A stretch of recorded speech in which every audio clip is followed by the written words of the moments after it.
Today we're looking at Cellular Approach by Randy Vincent.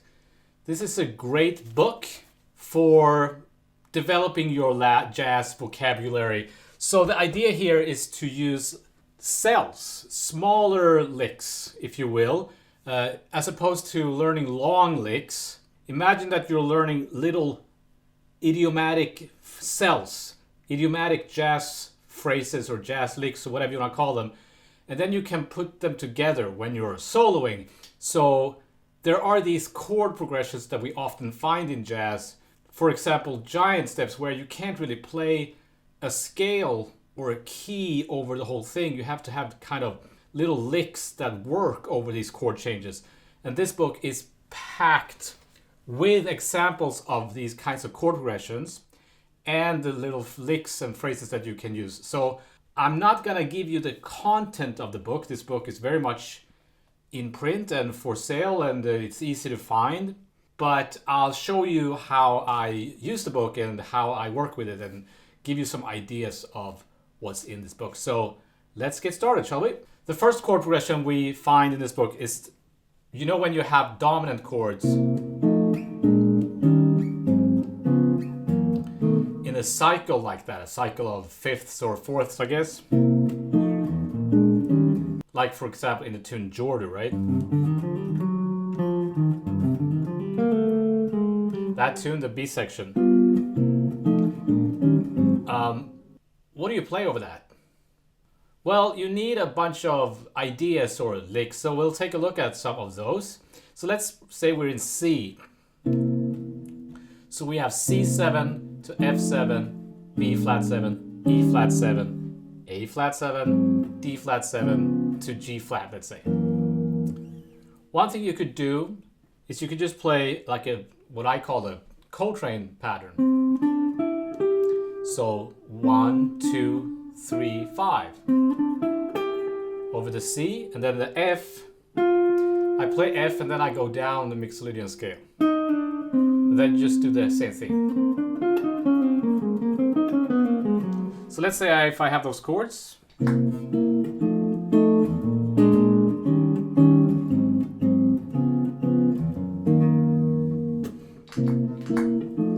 I could practice playing these cells.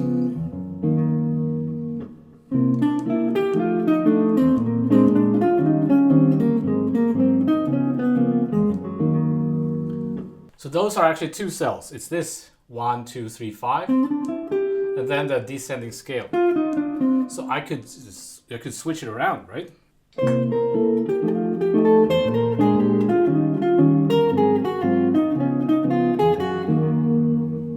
Or I could play just one of them, like the scale.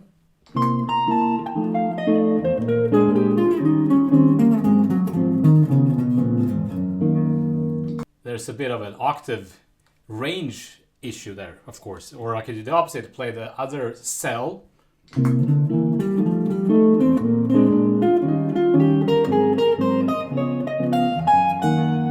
So the idea here is that I can change it around as I'm playing. So there's a little bit of an element of improvisation there. You might think that, well, this sounds very pattern-based, because it is. That sounds like a pattern, because it is a pattern. But imagine if you learn a whole list of these, kind of a whole bunch of these little cells. Then you can start combining them, and you need kind of these things to be able to get through those kinds of chord changes. So what he does next is he'll talk about fingerings. So this is a guitar-oriented book. So it has fingerings for guitar. So he'll say, do a slide there. So then he will exhaust every possible, or not every necessarily, but a lot of different finger combinations for playing the same phrase and different places on the guitar that you can play. And you could stay within the same range of the guitar.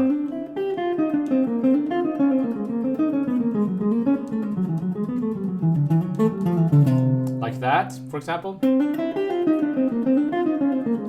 So by using different fingerings I don't play horizontally. So what I like to do, I will use a metronome and then practice this as just like a technique exercise.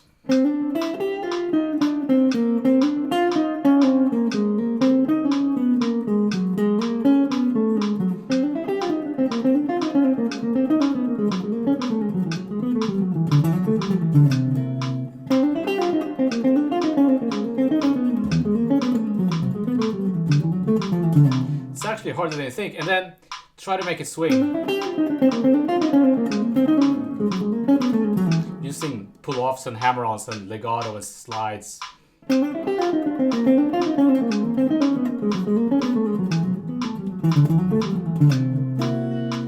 One little thing that I like to do is to play 2 hits on every note.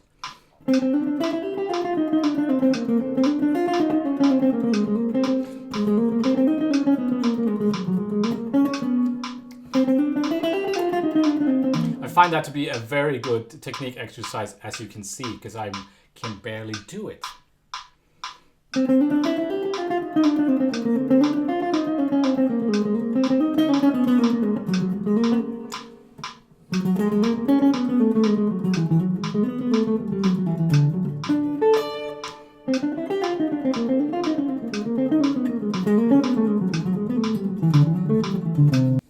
So you know how piano players, they practice, classical piano players, they practice this Hanon exercises.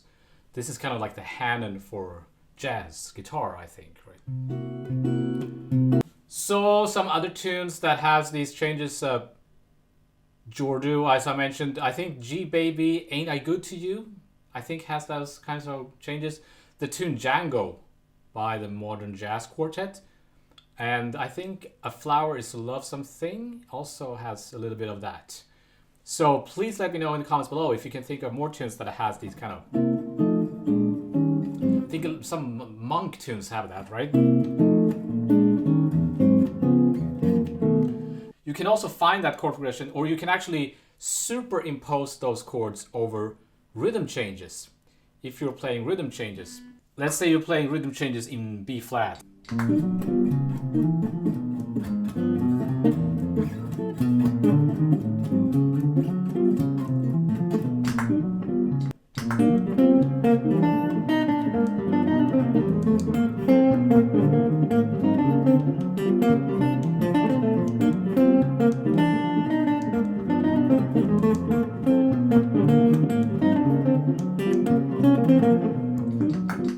So you can actually superimpose these chords. So you would start on F sharp.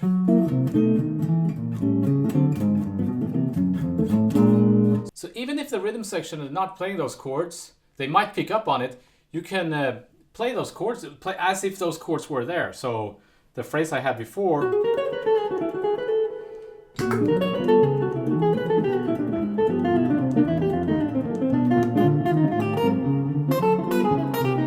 So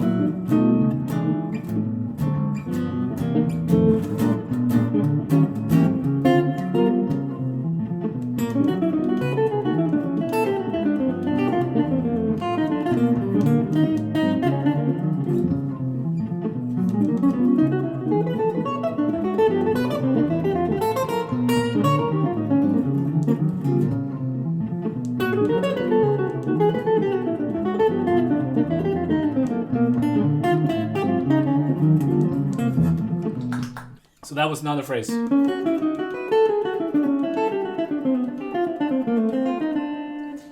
So there's tons of these phrases in the book, right? Like so many, several pages. And first he'll introduce the cell, and then he will show you different fingerings that you can use for the same cell, and then try to play it like I did before in one position, and then there will just be so many examples of different cells. So if an example of another one would be the one I just played. So if we go back to C to F, of course, just like before, I could turn it, switch it around.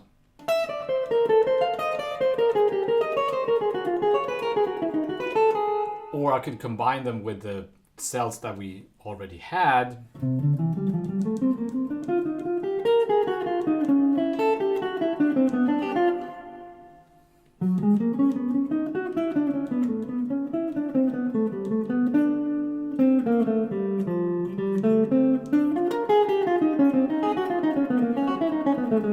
So then I'll try to play this phrase and stay in a position.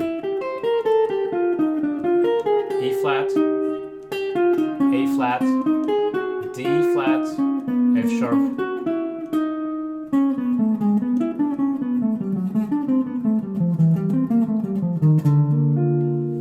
So maybe use the metronome on 2 and 4.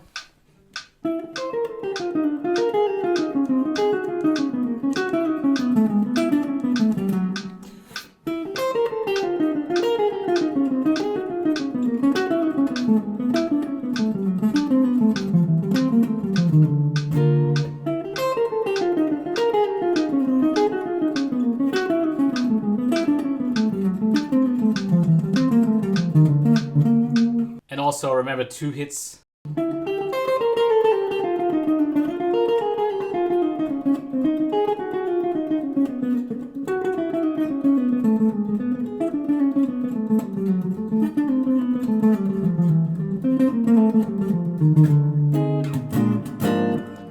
That's actually a really good technique exercise. Okay, so that was the first chord progression. The next chord progression is just change one of the chords to minor, and then you end up with this.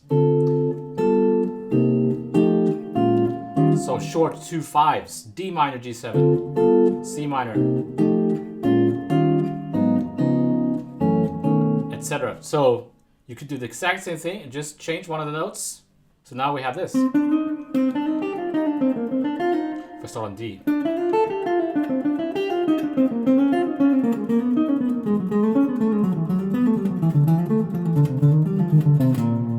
So 1, 2, flat 3, 5, and then the mixo down.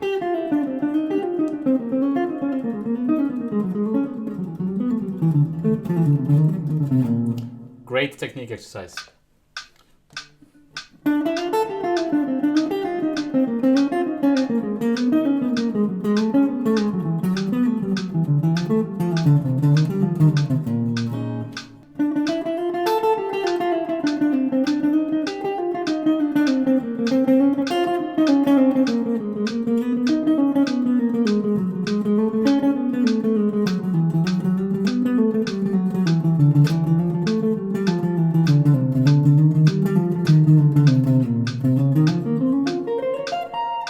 The 2 hits per string, it forces me to think about how I'm playing it in a way, how I want it to play it, like using legato and stuff like that. I don't pick every note. I don't think it sounds good for a swing feel if you're picking every note. Some people do that and it sounds good, but for me, I prefer the kind of Schofield-ish approach.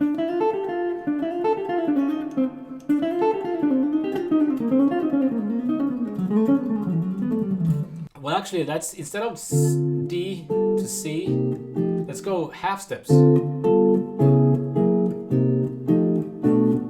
This is a very common chord progression in jazz. For example, if you're playing a bird blues.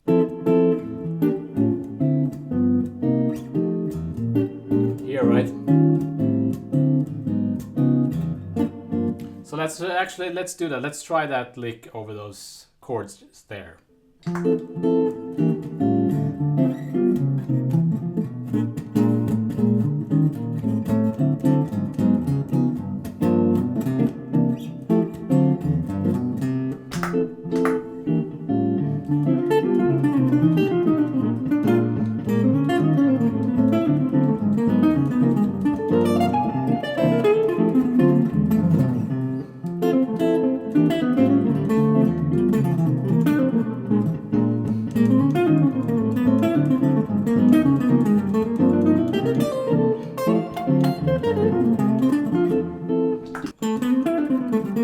So I try to use different fingers instead of going. Instead of moving the same, it's more sophisticated if you can change fingerings. Because otherwise it's like your fingers they're dictating what you're playing rather than the musical idea, if you know what I mean. So these licks, these cells come in handy. There's so many tunes. For example, Moment's Notice. It's the other way around, but it doesn't matter. You can use the same phrases for that tune.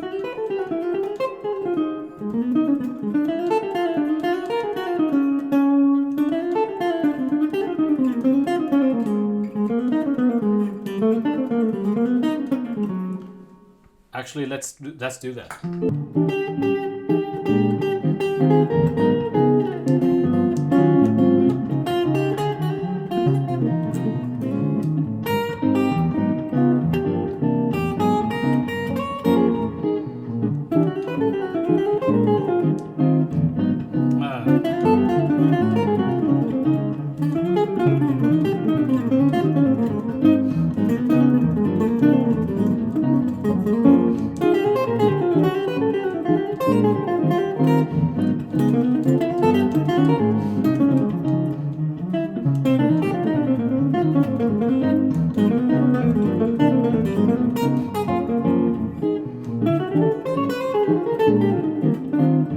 So again, it sounds super patterny when I'm playing it like that, but if you have a lot of these phrases and you can start to kind of change it around and start to manipulate them and shift them rhythmically, or, you know, and change things around as you're playing, then you can start to improvise. Because if you have nothing like this over this tune, it's very hard to solo over Moment's Notice when the chords are, the 2 5s are just moving like that, right? So, and there's so many phrases like that in this book. Just to give you another example, that's a classic one, right?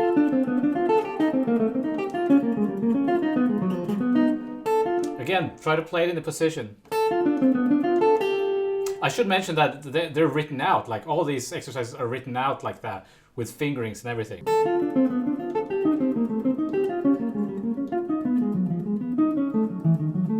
Etc. So let's try that one over Moment's Notice.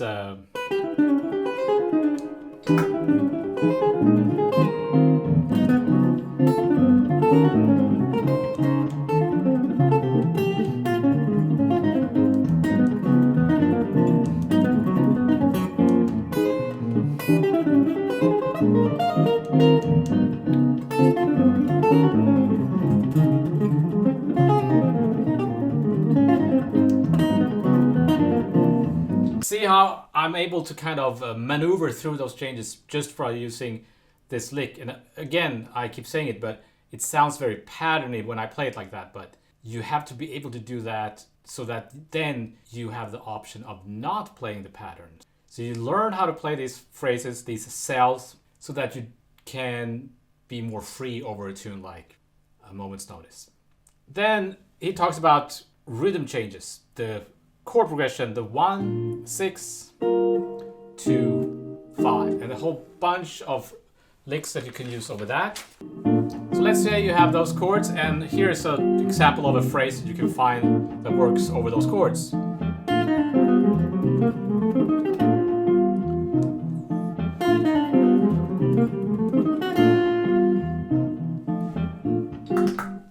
Now this chord progression, as I'm sure a lot of you know, can be a lot of things. Could be this. Change the G7 for a B diminished. Then you could play this.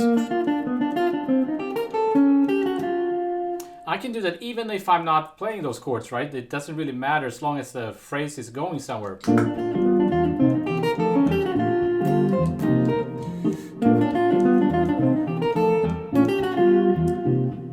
Kind of Joe Passy.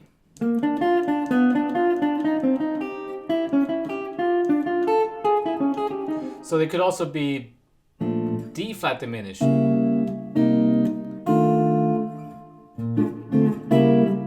So then there's a whole bunch of phrases that work over that, and then it could be chromatically D minor, C sharp minor. Then you have a whole bunch of licks that work over those chords, and you have this. D flat 7, C minor, B7. So even if I'm not playing those, I'll play the same loop I just recorded. If I outline those chords like this,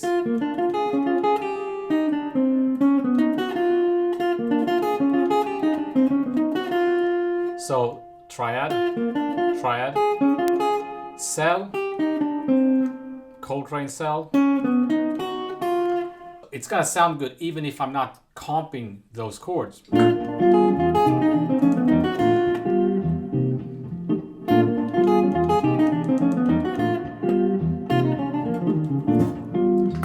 And then of course there's a whole lot of those types of phrases. And then this leads to the Ted Dameron turnaround, because it's from that tune Lady Bird, right? So 1, flat 3, flat 6, flat 2. People do that quite often actually.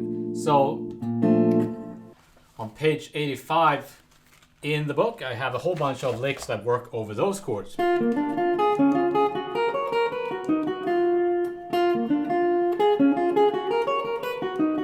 So it's gonna work over the same chords.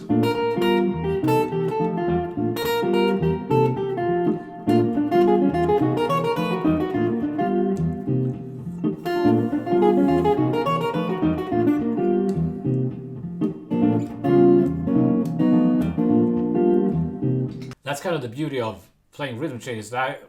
One of the reasons why I think jazz musicians love playing rhythm changes, because there's all these chord combinations that you can throw in. So then you have a whole bunch of those licks, and this leads to, what do you think comes next? Well, giant steps. So you have a whole chapter on giant steps changes.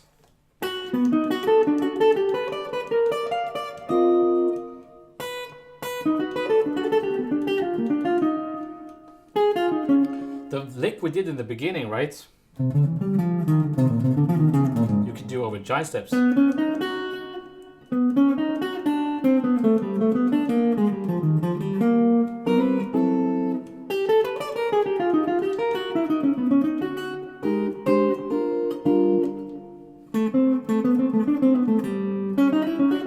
That's another cell, so you can use these cells over giant steps. So if you want to work on giant steps, this is one of the best sources, I think, for stuff. There's like 1, 2, 3, just packed with these kind of phrases that work with giant steps. Then he talks about longer 2-5, like regular 2-5-1 licks. The first 2-5-1 lick he introduces sounds like this.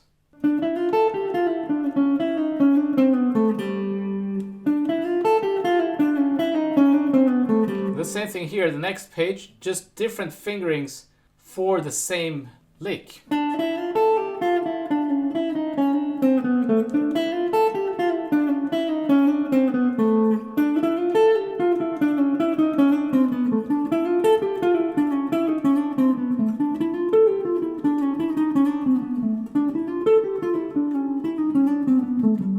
me do that again. So I'm playing the same lick.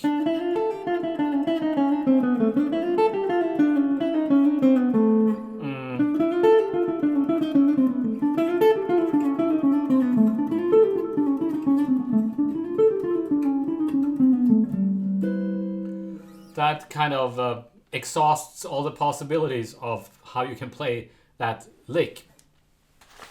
Then he introduces more altered stuff. So the first licks are not so altered, and then there's more alterations. So if you, like me, love 2-5-1 licks, this is the book for you.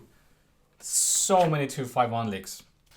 Then I think it's a bit funny. The last chapters are kind of different. Then he gets into more modal playing and outside playing, and it gets kind of advanced, or very advanced, diminished stuff and symmetrical stuff. So it's a little bit funny to me that it starts with this stuff, and then at the end there's like 12 tone rows and stuff like that, which like Sloan Minsky type stuff. It's kind of a leap, in my opinion. But that means you can have the book for many years. And I'm almost done with the book. I've played through the whole book. It took me quite a while. And now I'm thinking about starting over again. Just want to leave you with some thoughts. There is this risk. So this is not a criticism of the book in any way. I think this book is absolutely amazing and you should get it. But when you're working with a book like this, I find that there's a risk that we're kind of just playing through the motions, right? You're just going through the motions and nothing is really happening. It's not the book's fault. It's my fault. But I find that this page with 2-5-1 licks, and I'm going to practice this, all of them. And then you play through the first one and the second one, and then the next day you do the next page and so on. But nothing really happens. So it's not enough. It's dangerous to think that this is kind of the secret of jazz. It's the only thing this is, in my opinion, is technique. Like what I showed you earlier, playing a lick, a phrase over moment's notice without having technical issues. That's having good technique, and that's all it is. It doesn't have anything to do with improvisation, or it doesn't have a lot to do with improvisation. It doesn't show you how to sound good. It doesn't tell you how to phrase or swing or interact with other musicians or interact with the audience or having a good sound, a good tone. All these things you need to work on at the same time. Remember, all this is technique. If I can do this, I can take this phrase and play it over moment's notice.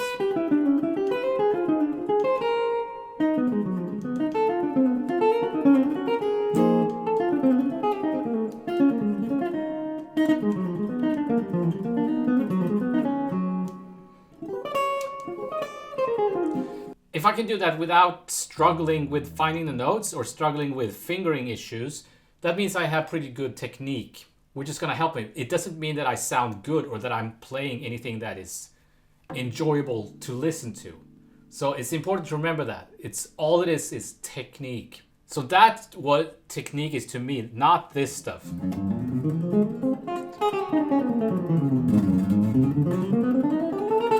That kind of thing is just dexterity. That's just moving your fingers.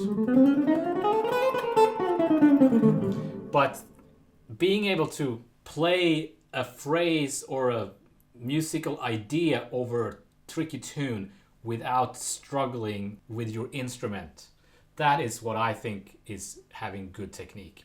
So this is another book by Randy Vincent that is really good. All the books I've seen by him are really good. Some of the best books I've seen, and I wish I'd seen them a lot earlier when I was starting out. I think there might be even more books by him, so I'm going to see if I can find those as well. And until then, I shall see you next time.